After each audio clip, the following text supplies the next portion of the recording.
I don't know how to start this testimony, so I'm just gonna jump right in and just to let you know, I don't know how to do it short, so I'm gonna try and keep it short as I can. Okay. Bit of a backstory. I'll try to do it quickly because I've already made videos on some of these things. In 2002, I was 20 years old. I experienced an assault and a public humiliation via slander from my cousin. I made a video about this. It was a very traumatic experience, and I'll put the link in the description to that video testimony below. In 2003, a year after it happened, I went to Bible college in St. Catharines, Ontario. I was still traumatized. The assault and humiliation from the slander made me quiet, almost mute. I just simply did not want to talk. I didn't want to speak. I didn't want to open my mouth. I didn't want to be social. I didn't trust men, especially. I thought at that point in 2003 in Bible college, I thought all men were predators. I have the gift of discernment, but at the same time, I had the trauma and I was in the flesh. You know, I wasn't being spirit-led. I was being led by the fears that I had, and I didn't know that I needed deliverance for quite a few things that I had to heal from.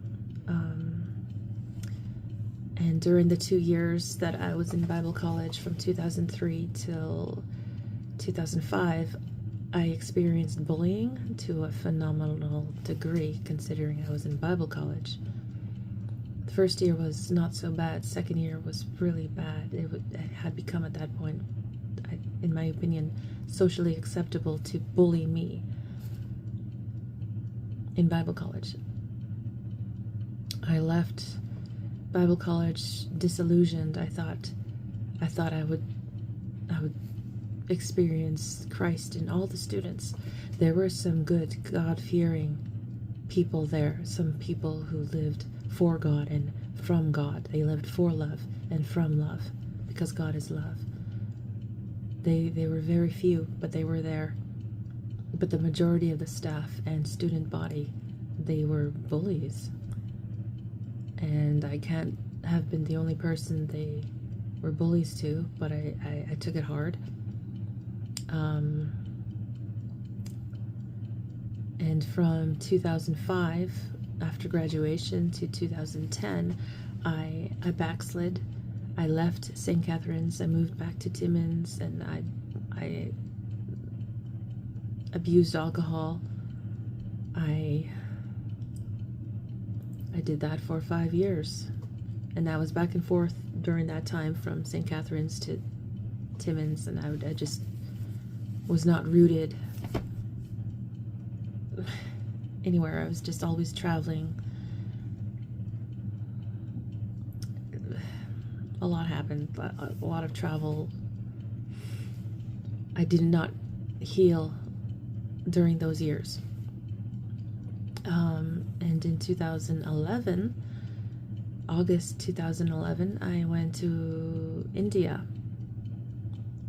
to visit my friend. It was my first solo, well, it was a solo international trip.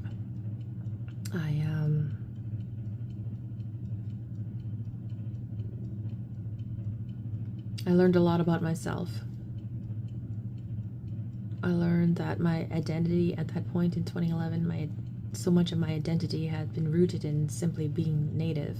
So much of my identity had been rooted in 2011 with the traumas that I experienced from racism, from things that happened to me in Timmins, Ontario, primarily, mostly in Timmins, Ontario, because of my race.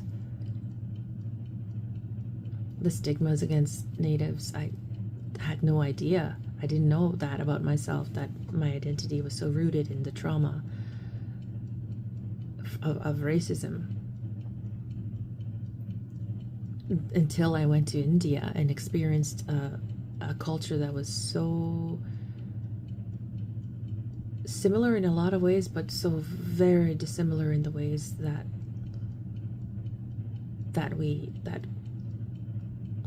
we ground our culture in native culture, like the seven grandfather teachings.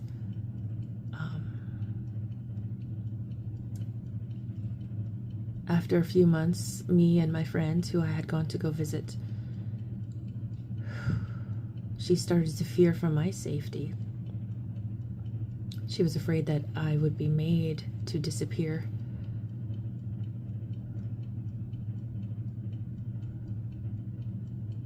Hang on. I rebuke the spirit of fear in the name of Jesus Christ.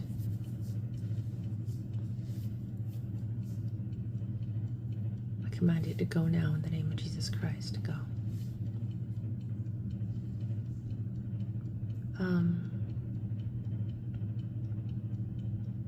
So we had started to make plans for her departure from India. But first I got out. And then she would soon follow. I got out in early December 2011. And she got out the following January. She returned to Canada with her 2 kids. Her husband followed, and they remained for I don't know how long. But she has never returned to India. When I came back, it was tough being over there. Everyone who goes to a different country, they have this grandiose honeymoon phase type of perspective. Everything's new, the colors, the smells, the culture, everything's new. It's a vacation. It's wow, I love this place, you know. And I experienced that in India, and then very quickly, when you get to know people, they let their guard down, and you start to see a different side. And this can be true anywhere. I started to fear for my safety as well, sometimes.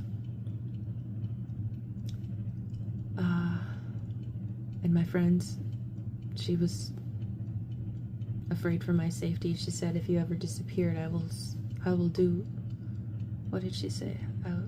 If I have to, I will spend the rest of my life looking for you, and I would not give up. That's I came back to Canada. I was so full of anxiety, I couldn't relax until we were out of Indian airspace.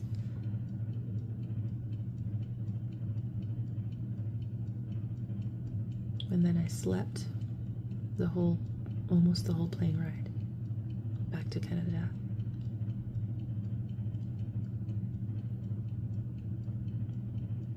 I came back with a backslidden, with a rebellion mindset, a backslider, a prodigal. The first thing I did when I got off the plane and went through customs and all that was I went to the duty-free shop. I bought a pack of smokes, and I lit up outside the airport foyer, and I remember smoking. My hands are shaking. Smoking a cigarette and saying out loud to myself, but quietly, you know, because you're in public. I said, no, I am not. Because the general misconception over there was that if you're a Western woman, then you're just always up for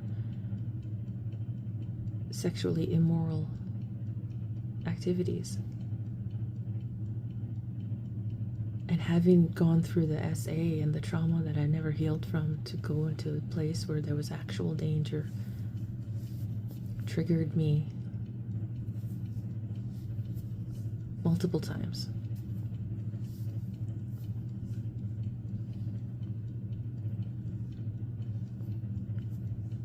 It wasn't where I was staying. It was when me and my friend would go out to go pick up food, and they would see Western women, and they would feel free to act a certain way and say certain things, and it was predatory. Anyway, I came back to Canada, I lit up that smoke, and I said, no, I am not, you know, as in I am not like that, just because I'm Canadian. And I had a rebellion mindset. In 2012, a month later, after having returned to Canada, I got a job at one of the mines in Northern Ontario.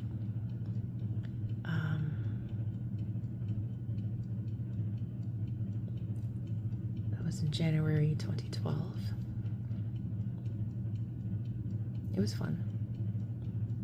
I enjoyed the 2 weeks in, 2 weeks out. I enjoyed the pay. I enjoyed the job. I worked in the kitchen. In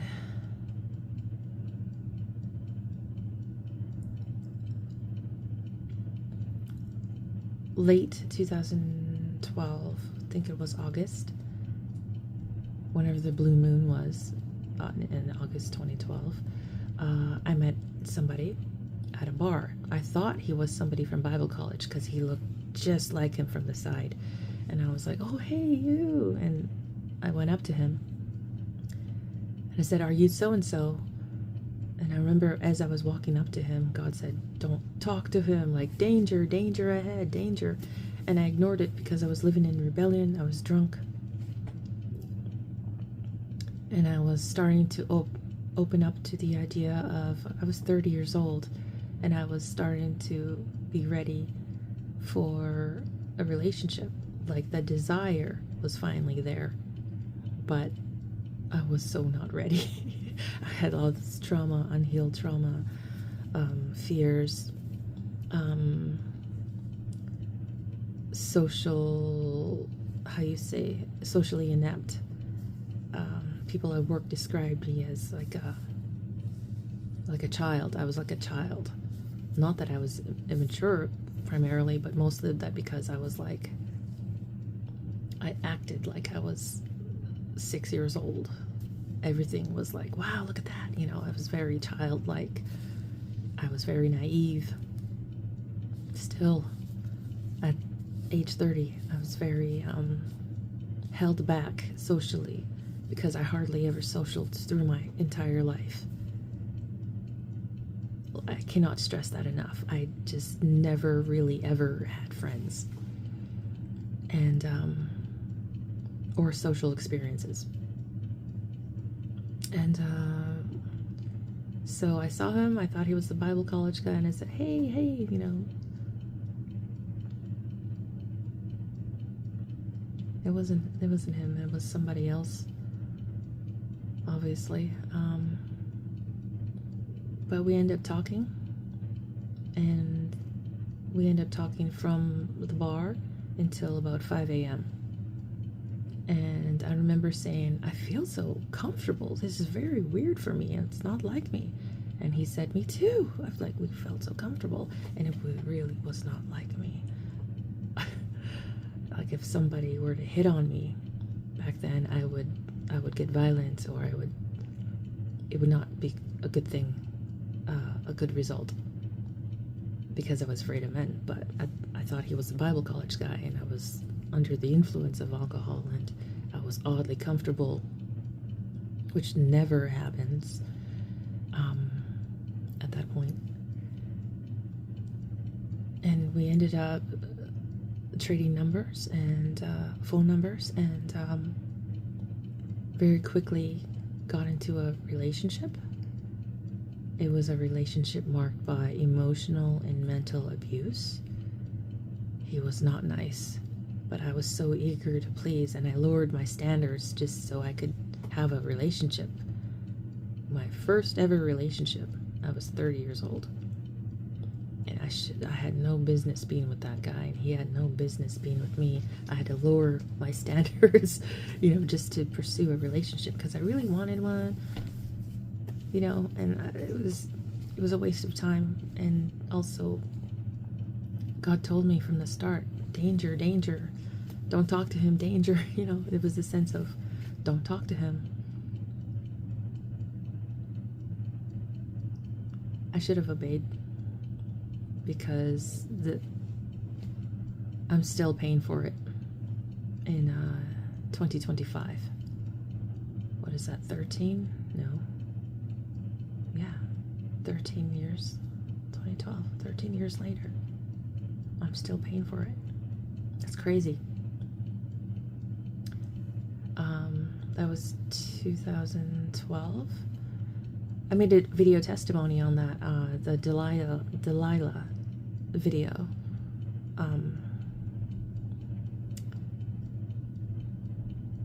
I think it's one of the first videos I made. I made a few of them. Some of them I did not publish publicly yet. But yeah, I believe it's published on my YouTube, the Delilah video. Samson and... Can I say that name on YouTube? I had to change the... Anyway, I made a video on that. I'll put it in the description. So in May 2013, God had been wooing me for a while. Come, leave this life. What are you doing?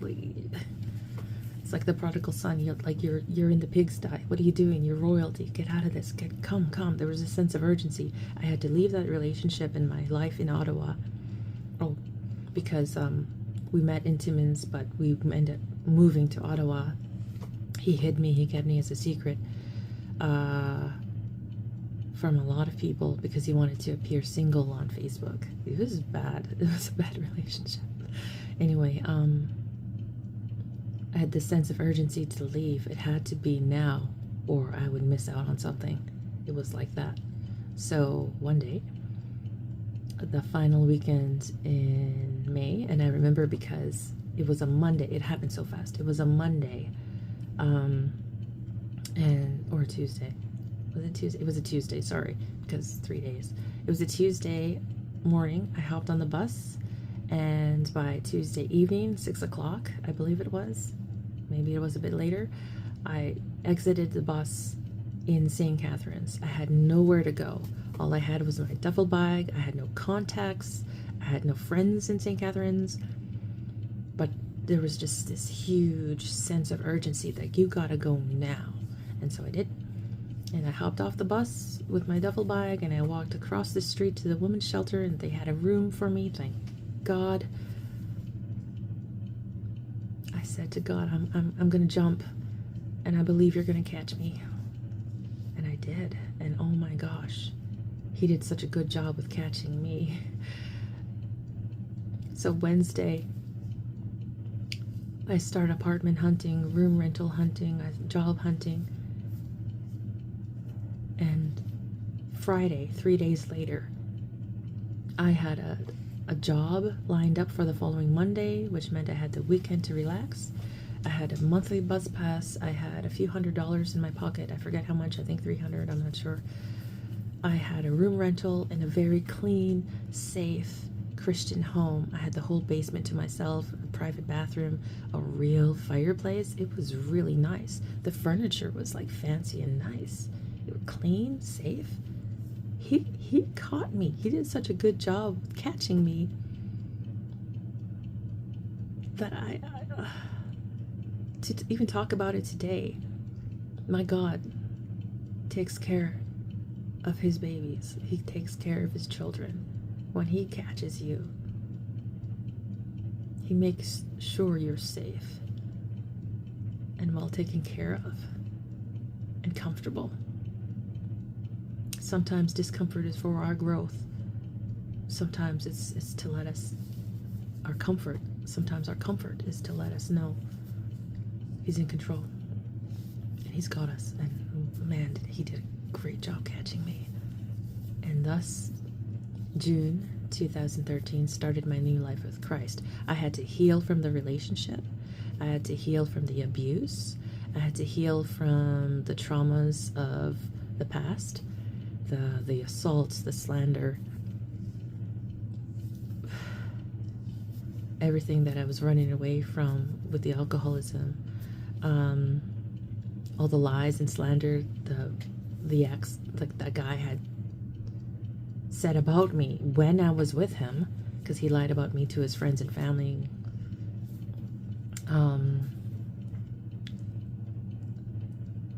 And it was like a crash course on healing. It was brutal. I ended up in 2013, late 2013, early 2014, just the suicidal thoughts and feelings. Those are two separate things. I had them both at that time.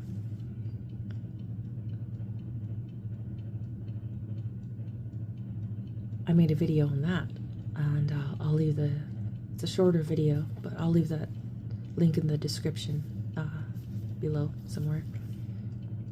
And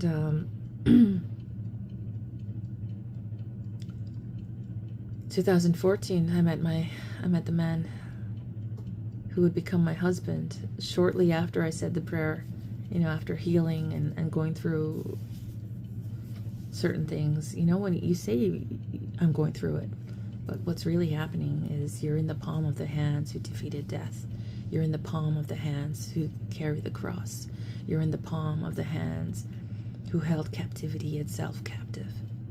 You're not just going through it, you're in the palm of the Almighty God, and there's no better place to be than in the palm of the hand of the one who truly does love and care for you. You can say you're going through it, but really you're in the palm of the hand of the Almighty God. That's what's really going on.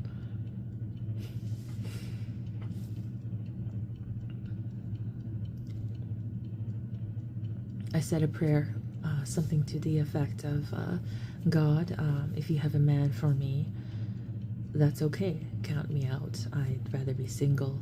The other one ruined it. I don't want to go through anything close to that again. Please, thank you, but no thank you. And I swear, I thought I heard God laugh. It wasn't like a mocking laugh. It wasn't like a mean laugh. It was like boy, oh boy, wait till you see what's going to happen in a few days. I met my husband. I met the man who would become my husband. We got married, and he wanted to marry me right away, but because of what I had gone through, I said let's be sure, let's take this slow. We ended up getting married in 2015. We were living in Timmins.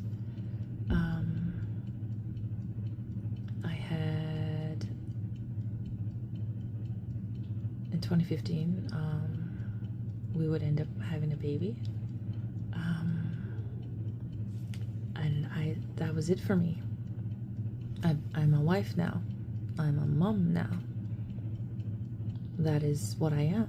That I used that as an excuse to not be social because I had avoided being social for so many years.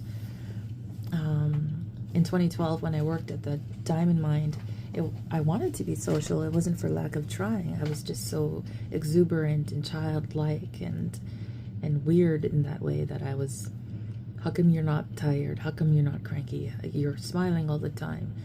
You're happy all the time. It's weird. Be cranky, People describe me like I'm like a cartoon. Or I was like a cartoon in 2012 at the diamond mine. That's how people describe me. You're very happy. You're very awestruck by stupid things. Anyway, very childlike. Yeah, I can see it, kind of.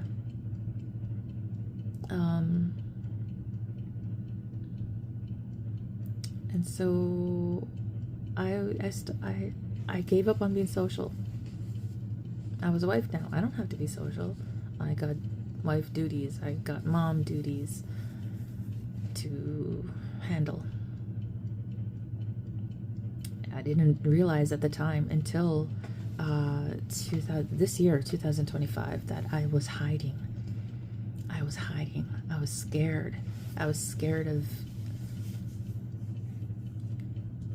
rejection. I was scared of people turning into bullies again because that was my life story. You don't have to do anything to be bullied. You can just exist, and people will come at you with their past experiences, with if it's Timmins, the city I live in, their past experiences with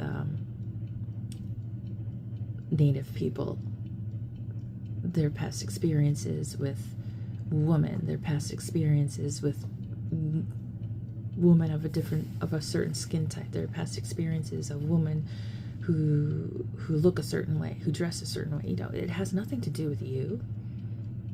Things like that I was afraid of, because I was never the bully type. I was never the instigator type. I was never a social type at all. But in 2012, I tried to be social. It wasn't working. I was too childlike for people. It wasn't working.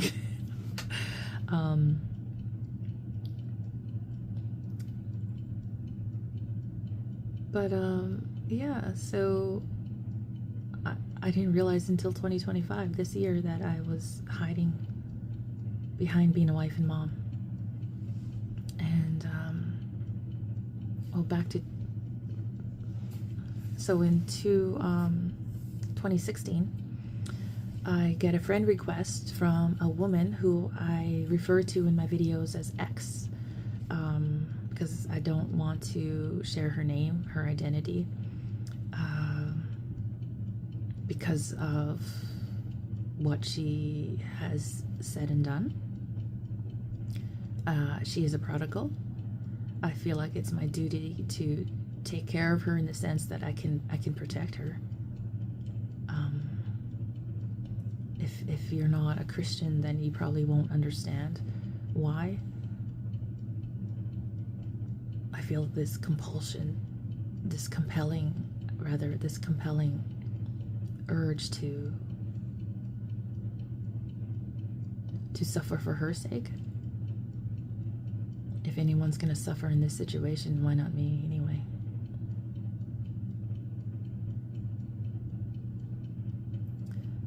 Anyway, she sent me a friend request. I made a testimony post on that. I forget the name of the title, but I'll put it in the description here. Yeah, I'll call it the X testimony unless I remember the title. But anyway,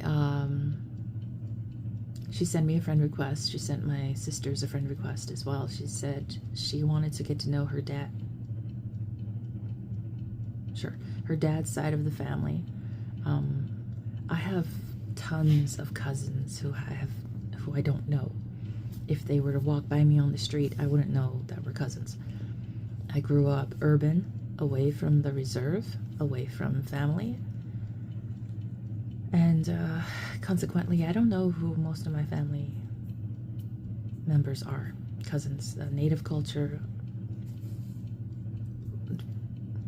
Normally, you're very close. I'm urban, so I missed out on a lot. I probably would have had a lot of friends growing up if I was closer to my cousins. Because on reserve, you know, everyone's close to their family, I think. Anyway,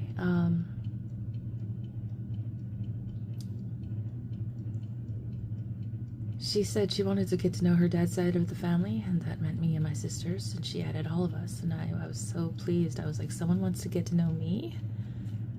That's a first. Normally I'm hated at first sight, you know, with native culture. I was pleased. I was happy because that was a first. That was in my lifetime. I think in my adult life, I think that was a first. And I had gone through so much rejection in my life that it was a surprise. I'm so, really, me? Okay, let's be friends, yay!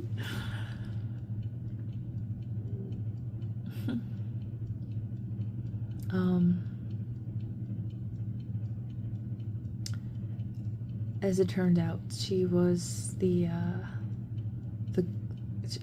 first of all, I don't know how she knew that I was me on Facebook, because I was hiding. You know, I was not for being social. I didn't have friends, and my Facebook name was something like CK Sojourns. It wasn't my real name. I don't even think my Facebook profile was a picture of me.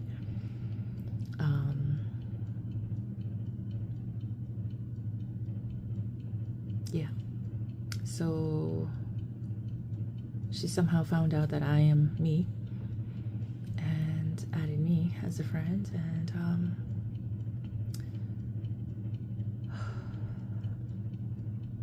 oh, as it turned out, she was the girlfriend of the abusive boyfriend from my past.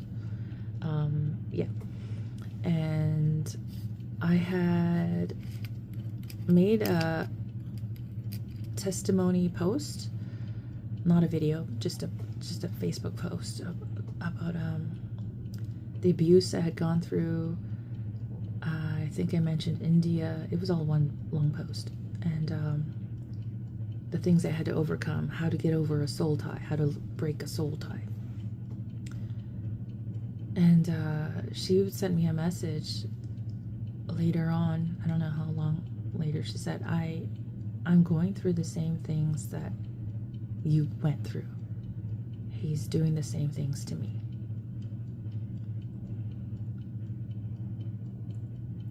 I'm not going to say what they were. I will say that what he did to me was damage my self-esteem. And he tried to make me feel less than. And it was dehumanizing. It was devaluing.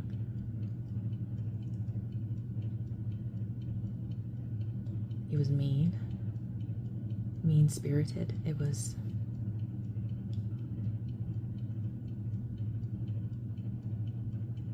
consistent. And I was a 30-year-old woman, so I had some life experiences through my travels, through my experiences throughout my life. I was able to deflect a lot of it. I was able to recognize, like, this is bad. This is bad. And she was not in the same position that I was at age 30. She was much younger. She had less life experiences.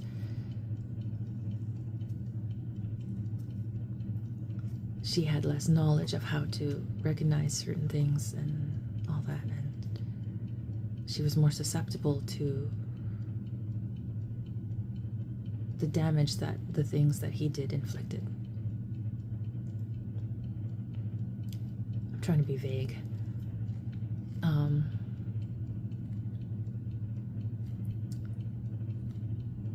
Okay, and after a while, she asked questions about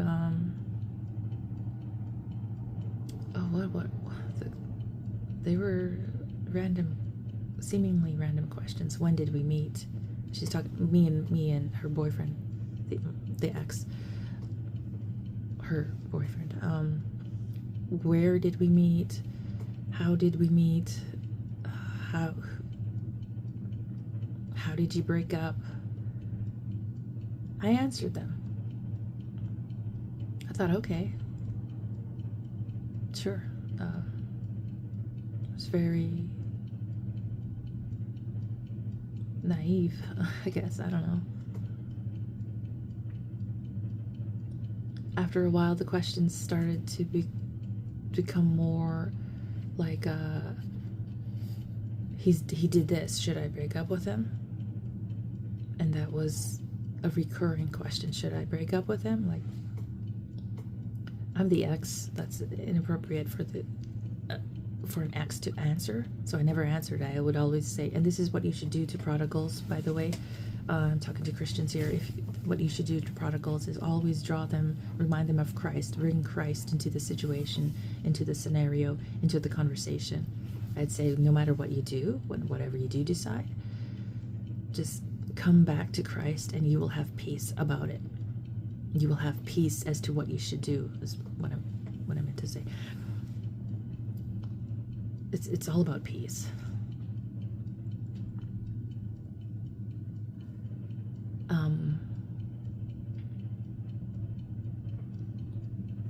Yeah. But it became so repetitive that it was like, hey, what's going on here? You know, like what's up with this?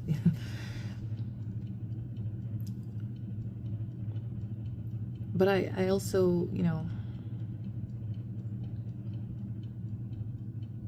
she was the first person in a few years since I worked at the mine, 2012, that asked me questions about whatever, you know, what's your favorite book? You know, what kind of movies do you like? Stuff. We talked about stuff like that. We had a lot of shared interest. We like the same type of books.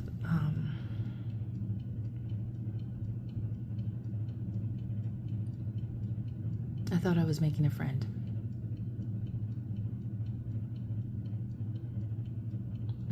It had been years. As it turned out, my husband was the last friend that I had made. And that was in 2014.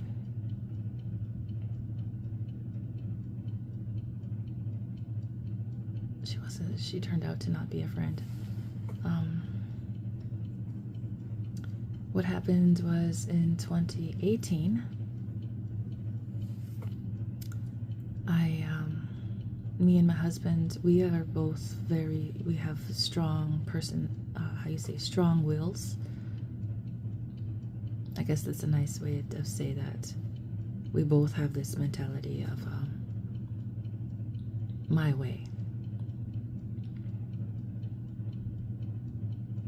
And we butt heads at that time so much that we were, in 2018, we were just like, we need to separate. And so we did. For a day and a half. Stupid. Anyway, I didn't have very many friends aside from, you know, the people I had held on to throughout the years. Bible college, some Bible college people. That was God ordained.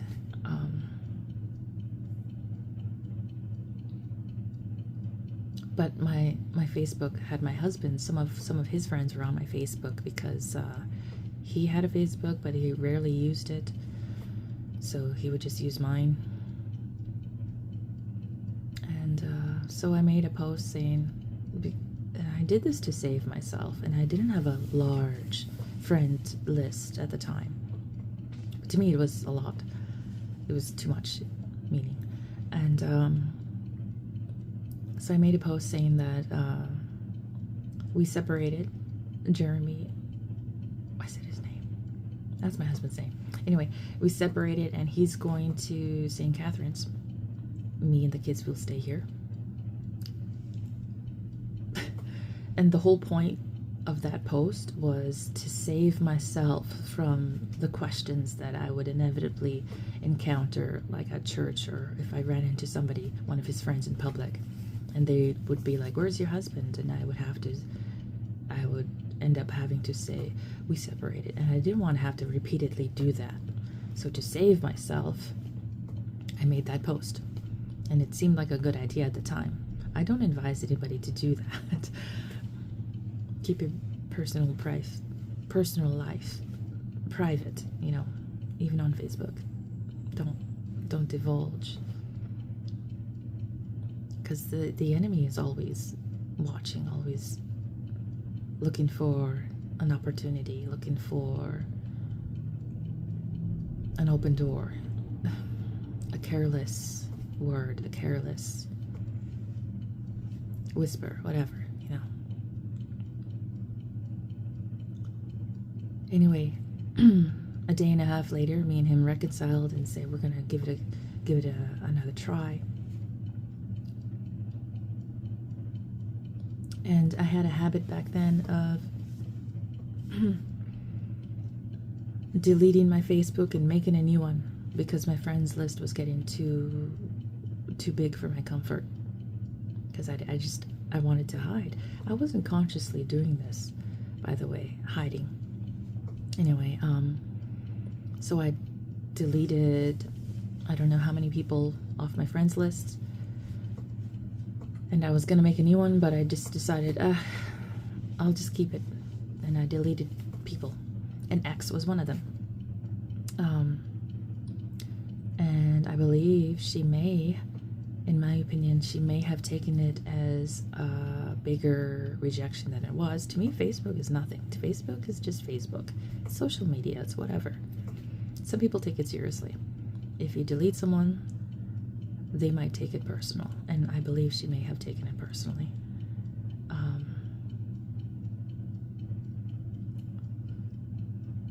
But I did it because I was feeling like I was being watched. I was feeling like I was being tested, like she thought I wanted her to break up with her boyfriend because of all the posts that she was making, and because she kept repeatedly trying to ask me, should I break up with him? It was the consistency. I felt watched. I felt like I can't post a testimony video. I can't post this picture.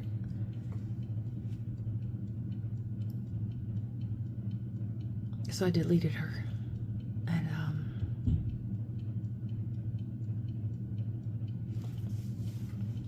that was 2018.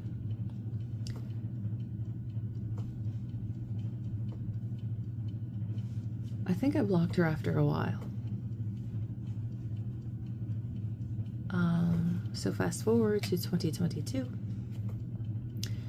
It was the beginning of May. I had not really developed a relationship with God. At that point, I was very, I didn't know that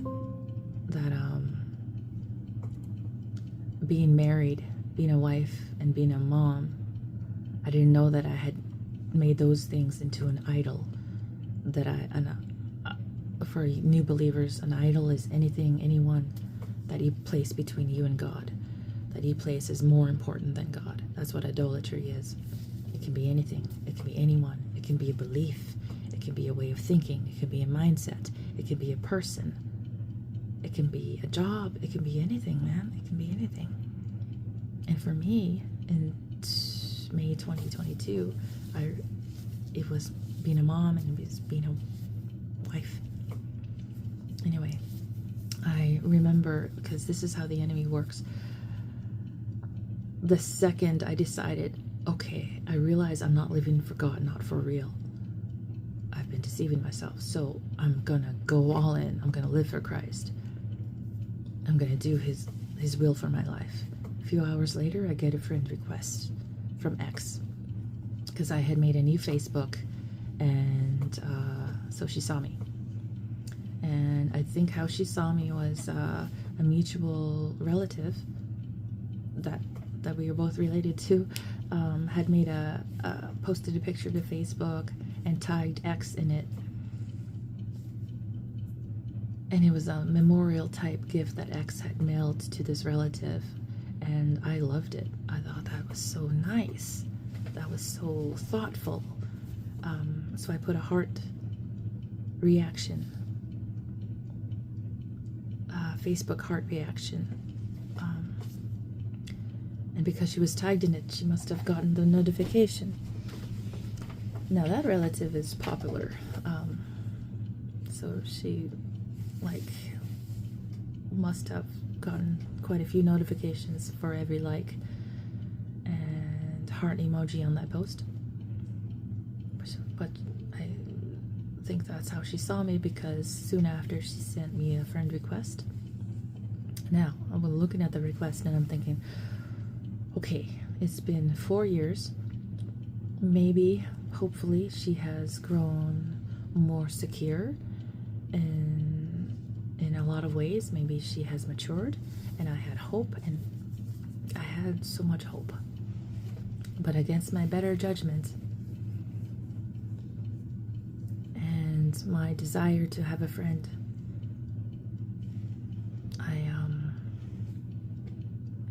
accepted her friend request. And that became the catalyst for a lot of things. It drastically changed a lot of things in my life just by accepting that one friend request. 5 days later, she would delete me off her friends list, which was, I thought, what? Okay, stay on track. Anyway, during those 5 days, she was on vacation with her family, relatives, cousins, I have no clue, a grandpa, I don't know, relatives. They were at an amusement park. It was a vacation. It was a fun time, right? And she got engaged during those 5 days. It was a happy week. It should have been a happy, happy week for her. Celebratory week. But what happened was on the 18th, and I remember these dates well because I had to say them so many times for the police reports later on in June 2022. So what happened on the 18th of May 2022 is she deleted me off her friends list, and then she sent me a message, something to the effect of what did she say? I've been wanting to tell you for 5 years, apparently. If it were true, which it wasn't. Her message was, I've been meaning to tell you, me and your husband fooled around. It was when you...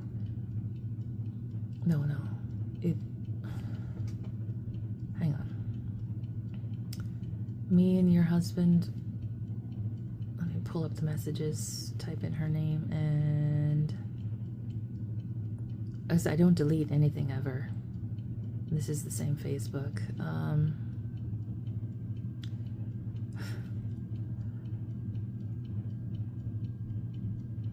May 18th, 2022, 9:50 p.m. Hey, been wanting to let you know your husband and I fooled around when you guys broke up in 2017. She got the date wrong. It was 2018. LOL, I went to St. Catharines to see him. And then she blocked me. That was at 9:50 p.m. She blocked me. And I remember sitting on the couch in shock. Mouth open, just, what? And, the whole my thinking was just mouth open, agape, in shock. And the second message, she unblocked me and sent another message at 9:54, 4 minutes later, just so she could say, he was so good in bed, LOL, we had fun, good person. That's why she unblocked me. She wanted to send that message. Now, when you send messages through message requests, you're not always able to delete those messages afterward. You can't unsend. You can unsend for yourself so that you cannot see them, but you cannot unsend for the person that you sent the messages to. So to this day, she has not been able to unsend those messages. It's 2025 now, and I'm looking at it right now because I never delete anything.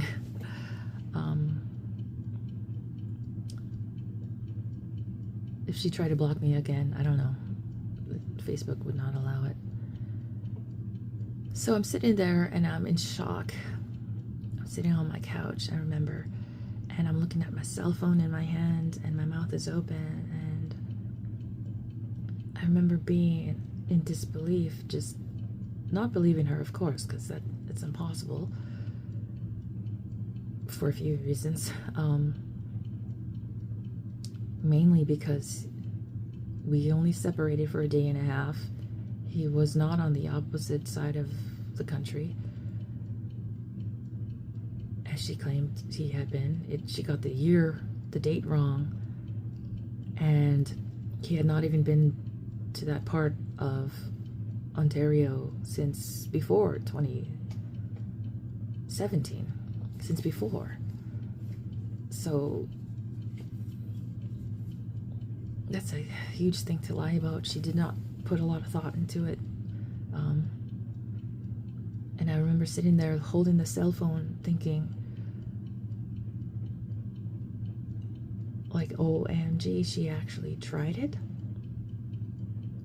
But I was in shock also because she actually thought it could work. And I remember just like being in quiet shock for a few minutes.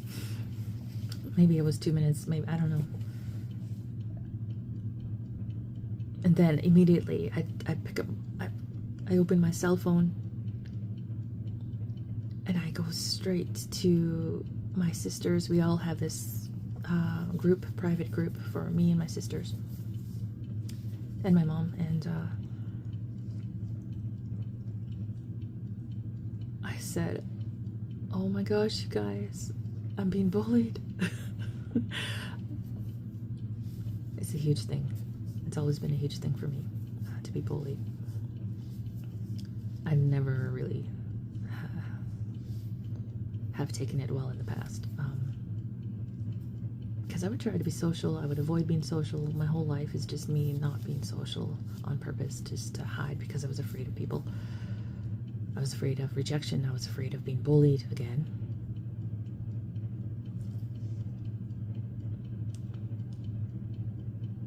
So I ran to my sisters and I ran to my mom, all on Facebook, and I showed them screenshots of the messages she had sent me. And I started not panicking, but it's like, oh my gosh, why is this happening to me? I said that, I think. And I'm a good person. What's going on here? Like, it was so out of left field. Like, even to look back on our past conversations, there was no hint of negativity. The only hint, well, the only one thing that could be considered as part of a motive would be that she had mentioned that she was envied. She used that word. She said, I envy you because I had a husband and a child and I was happy now. And I had the strength to leave the guy that she was with. This was a conversation from 2016, 2017 about there. So, I don't know what else to say about that. Yeah.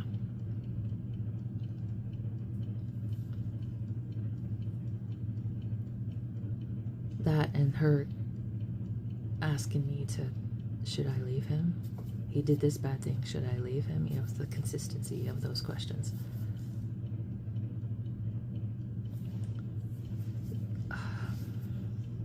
Those were the only things that I can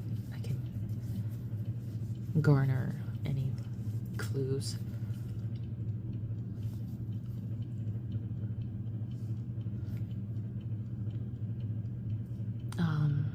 So what happened? I made a response at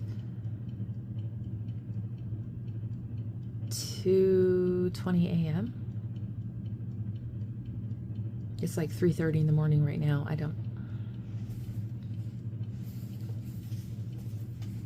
This is not new for me to always be up late.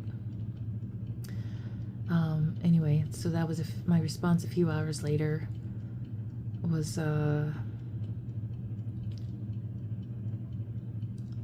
would say, my mindset was I wanted to placate her. If someone is mean to me, I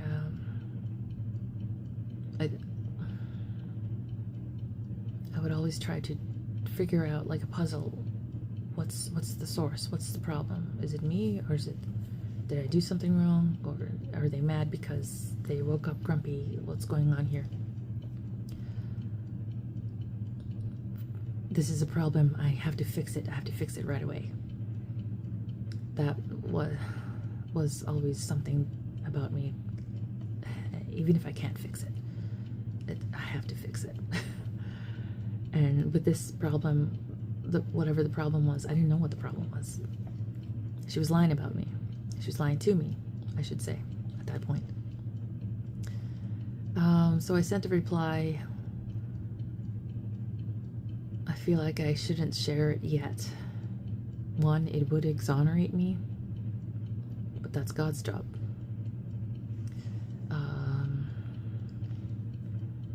Need chapstick, hang on. Okay, one, yeah, it's God's job. Vengeance is mine, says the Lord, but also He wants me to hold back for now. I don't know for how long, or hold back forever, I don't know. I can't read the message, but I will read the last sentence. The last sentence is, oh, I wish you peace.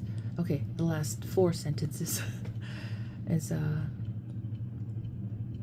learn to love who you are because you are amazing and beautiful. Speak it out, hear it, believe it. I wish you peace. I want to read the whole thing. I would like to, for someone, you know, if I'm,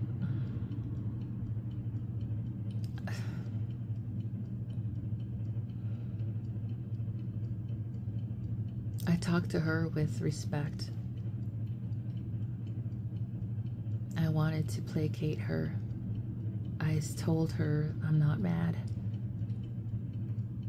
I told her I don't believe what she said because it's not possible. I didn't tell her why. But I will not delete this message.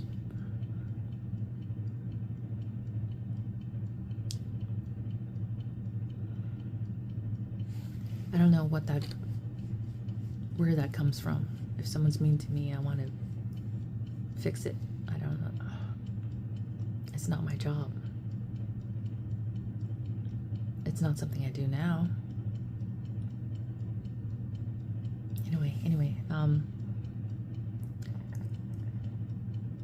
and I don't think she liked my response. I think she wanted me to be upset and panicking or whatever. I did not respond. I don't believe I responded in the way that she had anticipated or desired. And for some reason, she fixated on the word beautiful. Because the next day, I had blocked her because I said I would block her on Facebook and Instagram.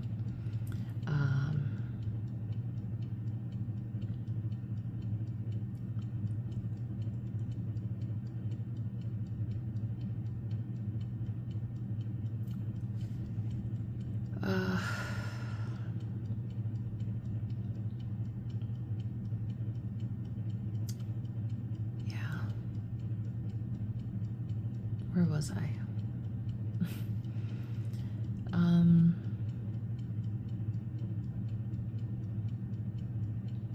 I started to see her as a friend.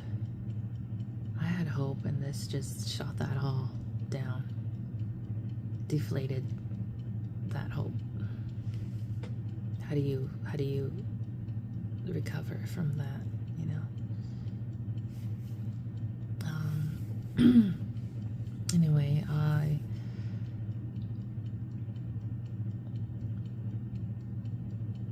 the next day, I believe it was the next day, she made a post on Instagram saying that I will not let someone call me ugly.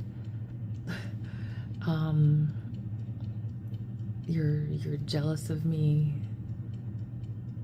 because I'm younger. I'm pretty in my own way, something like that. I don't think she liked that I called her beautiful. I don't know why.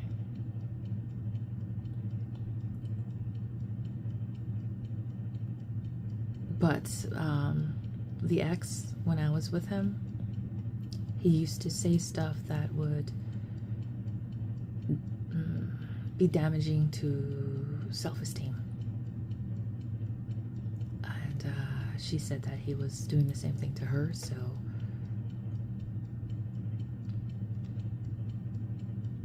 that's the only connection I can make. And then she posted a photo of herself from years ago when she looked different. She had a face full of makeup, and I think she wanted to feel a certain way.